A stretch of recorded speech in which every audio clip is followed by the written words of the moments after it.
In life, we can create our own legacy, using our potential and influencing others with it.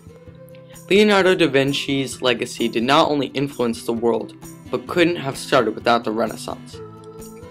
Right when it began in 1300 in northern Italy, writers and artists started to express their new spirit after the Middle Ages and to experiment with different styles. These men and women would greatly change how Europeans saw themselves and the world they would soon create, including Leonardo da Vinci. Leonardo used his potential to succeed in life and became one of the most influential artists and inventors in human history.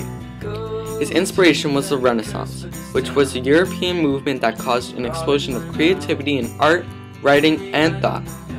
The Renaissance translates to rebirth, and in this context it refers to a revival of art and learning. Europeans contributed to society with their new innovative styles of art and literature.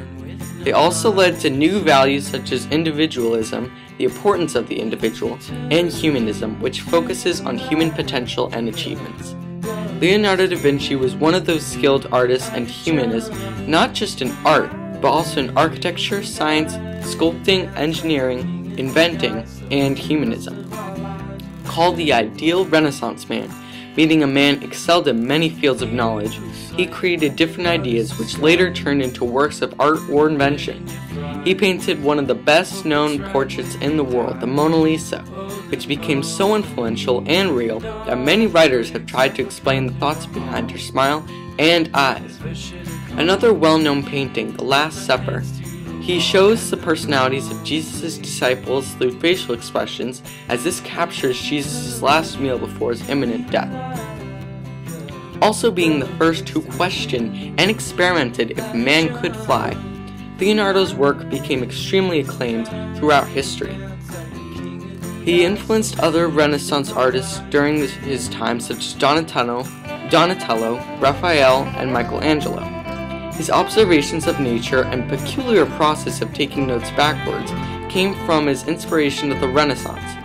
His work in humanism was so influential that Isabella d'Este, who was considered a Renaissance woman for her time, wrote in her book Marchioness of Mantua that she wanted to meet and know Leonardo da Vinci and became interested in his work. His famous art pieces continue to interest and baffle historians and scientists. In The Last Supper, Leonardo shows his understanding of linear perspective as well as the importance of the light source. Christ sits in the middle with his arms spread out in a pyramid shape symbolizing stability, equality, and permanence. In Mona Lisa, her shape is also geometrically arranged. In addition, her features have been compared to Leonardo's self-portraits, and historians claim that he put his portrait under the Mona Lisa. From this, one could see why using skill and potential can inspire and influence others, especially in a time like the Renaissance.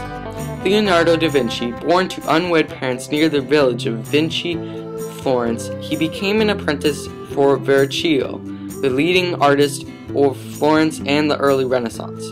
He used his given knowledge from his apprenticeship to start his own art, sculpting, drawing, and inventing, which later led to his success and effect on the modern world we know today. If one has the potential and skill to do something in life, one should do so, just as Leonardo did with the Mona Lisa, The Last Supper, the Vitruvian Man, and many other projects.